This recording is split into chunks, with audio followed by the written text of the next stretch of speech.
Saludo cordial, bienvenidos a Notas en Vivo en KF News Noticias del Eje. Enluta a esta región del Eje cafetero lo sucedido en Pereira y Dos Quebradas. Esa tragedia nos enluta. Más de 15 víctimas fatales debido a un derrumbe en el sector de la Esneda y de la Avenida del Río. Muchos hablan de tragedia anunciada. Le preguntamos al ingeniero Carlos Alfredo Crosby Ferro lo sucedido en estos dos sectores limítrofes entre estas dos localidades del área metropolitana centro-occidente. ¿Se puede hablar de tragedia anunciada, ingeniero? Bienvenido. Buenos días, Carlos, a usted y a todos los amables oyentes y los televidentes de este canal de noticias en vivo del Eje Cafetero. Quiero decirle, todas las muertes nos tienen que doler. Lo que ocurrió en Pereira a raíz de los deslizamientos ocurridos en el sector de la Esneda, ahí en la calle 27, en un talud que falla, que es del municipio de Dos Quebradas, pero por efectos de un efecto como columpio, cae aquí al frente a la ribera del río Tón del lado de Pereira, matando pues hasta el momento 14 personas. No deja de ser tampoco más o menos importante que lo ocurrió hace algunos días en Santa Rosa de Cabal, donde unas personas también en estado de vulnerabilidad y de pobreza, en un incendio previsible, porque el incendio, la posibilidad de riesgo en viviendas informales es altísimo. Allí perecieron 3 personas. Y hace unos días, Carlos, si nos vamos un poco más atrás, fueron 2 o 3 en el sector de Villa Santana, que ya todo el mundo las olvidó. Y ahora siguen las gentes asentadas, viviendo en esas condiciones inhumanas de altísimo riesgo. Entonces esto es una tragedia anunciada, porque esto se viene repitiendo hace muchos años y con el correr del tiempo se ha ido acentuando. Recordamos ayer por algunos medios en las redes sociales y todo, de que lo que ocurrió allí en la Avenida del Río muy similar a lo que ocurrió en 1976 en el sector de la 37, donde el viejo canal de conducción de la microcentral de Dos Quebradas falló. Y ahí también dicen que fueron 70 y pico de personas, pero hay gente que dice que fueron muchos más que quedaron sepultados y el río se los llevó, porque eso era toda una carga de lodo, de piedra, de roca y de todo ahí. O sea que a nosotros nos anuncian las tragedias. Simplemente ahora aparecen todos, nos damos un golpe de pecho, prometemos que no va a volver a ocurrir, que todos tendrán derecho a la vivienda digna, que muchas saludes del presidente de la República, declaramos la urgencia manifiesta para darle unos contratos a unos amigos y seguimos en lo mismo. Las causas originales de esta situación en que se encuentran miles y miles, millones de colombianos, porque eso no es de Pereira, eso es en Armenia, en Manizales, en Santa Rosa, eso es en Bogotá, eso es en todo el país. Las causas estructurales, que es la tenencia de la tierra, la posibilidad de acceder a tierra urbanizable, a tierra con condiciones de dignidad, que tenga todos los servicios todos los días en Colombia, es mucho más difícil, porque esa es una sociedad muy, pero muy desigual. Y eso es producto de esto, del modelo de economía y del modelo como nos gobiernan. Para el caso particular de Pereira, usted ya había advertido hace algunos años, inclusive en este mismo medio informativo, sobre lo que se preveía. Y nos hablaba de una gran cantidad de puntos vulnerables en la capital risaraldense, como también en el municipio de Dos Quebradas, ingeniero. Sí, señor. Y además, esto no lo dice uno por decirlo, es que eso está en los documentos oficiales, porque hay que decirle a la gente que el Estado ha venido creando, supuestamente, comillas, unas herramientas. Hay unas herramientas primarias en el caso de nosotros en la Constitución Política, por ahí en el artículo 11 o en el 10 de los derechos del ciudadano, se habla de que la vida es inviolable. Y sobre ese también, después más adelante, en el 51, se desarrolla el derecho a tener una vivienda digna y dice que deben crearse las condiciones.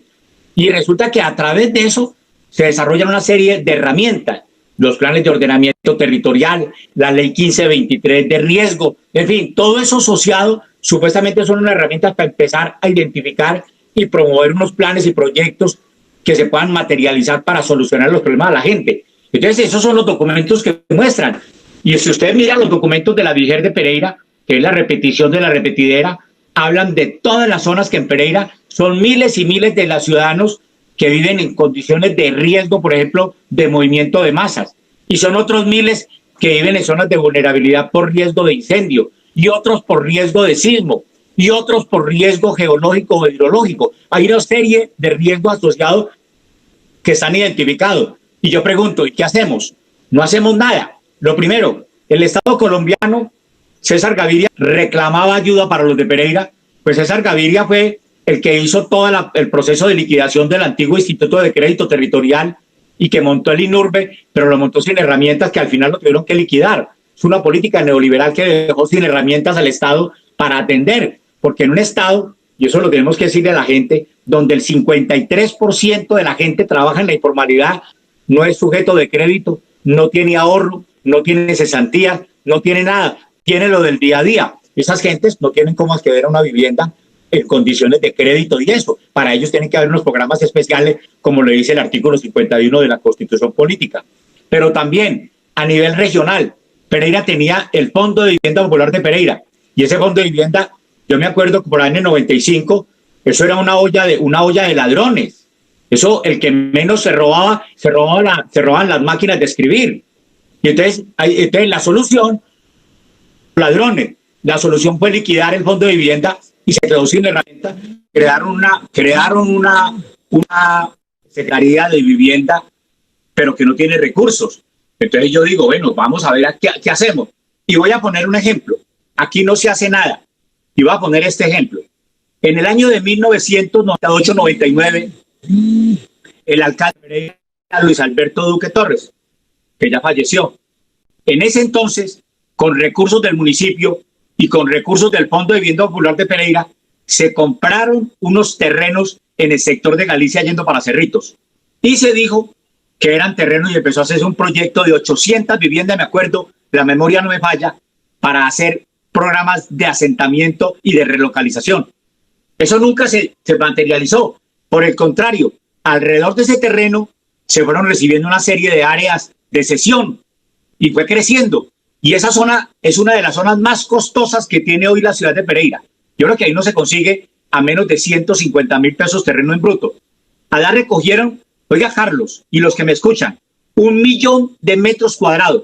Y en vez de hacer un desarrollo habitacional o hacer un plan parcial, hacer una gestión inmobiliaria y multiplicar esa plata y comprar terrenos en otra parte para la gente, entregaron el millón de metros cuadrados donado a una fundación que va a hacer una clínica de 4º nivel. O sea que aquí estamos pensando en un 4º nivel que no es una obligación del municipio. El municipio no tiene obligaciones en esa materia de los hospitales de 4º nivel.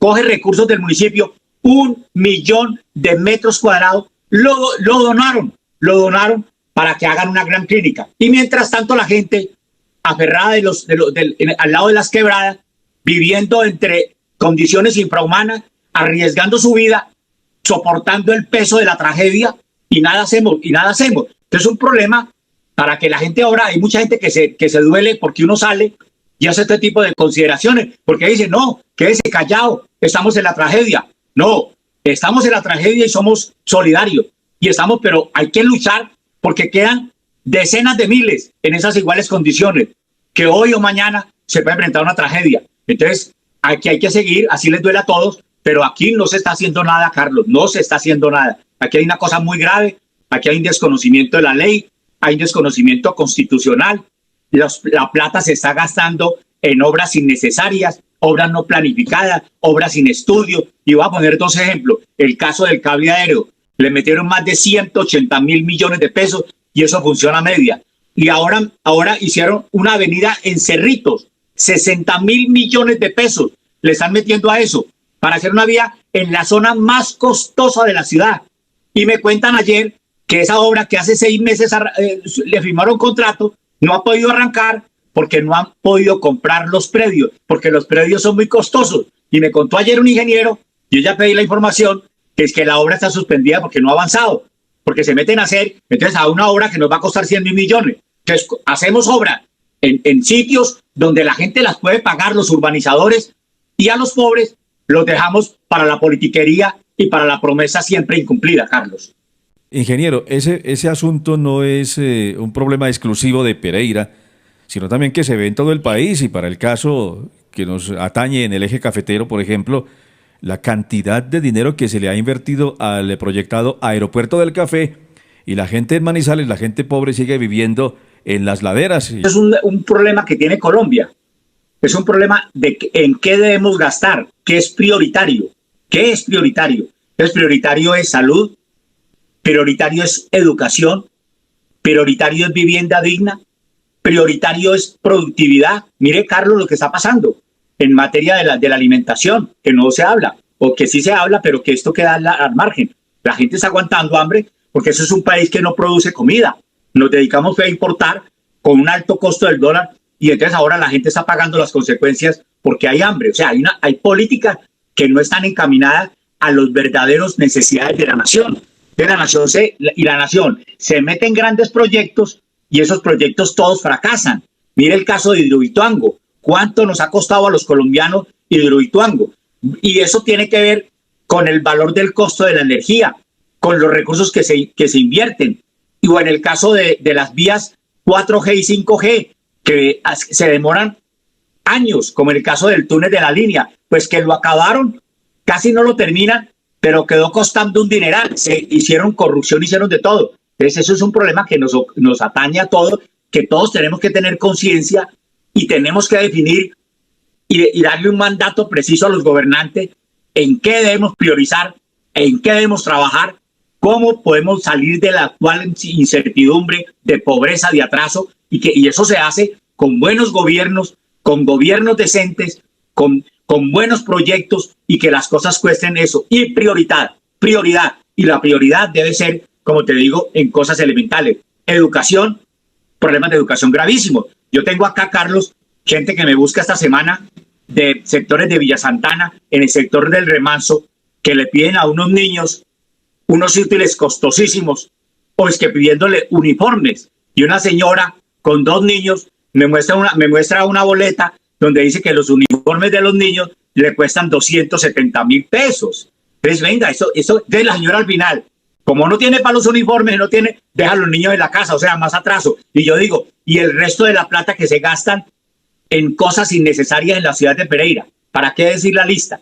Es prioridad vivienda, prioridad garantizar la vivienda para garantizar la vida de la gente, que la gente viva en condiciones de dignidad, que son seres humanos similares a todos nosotros. Yo estoy hoy encumbrado porque he vivido siempre dignamente. ¿Cómo lograr que los otros vivan en las mismas condiciones que vivo yo? Eso es lo que tenemos que buscar, justicia y equidad, Carlos. Y eso en Manizales, eso en el Quindío, eso en Risaralda, y en eso no se hace. Y en Manizales piensan más en un aeropuerto donde le han metido miles y miles y miles de millones, corrupción, obras mal ejecutadas, y la gente viviendo en condiciones de vulnerabilidad, de pobreza extrema, y en situación de ellos, muchos de ellos aguantando hambre, ¿no? Ingeniero, gracias por este diálogo con KF News Noticias del Eje. Muy gentil, muy amable y muchos éxitos. Bueno, señor, un feliz día y muchas gracias por la invitación. Muy amable. 1000 abrazos.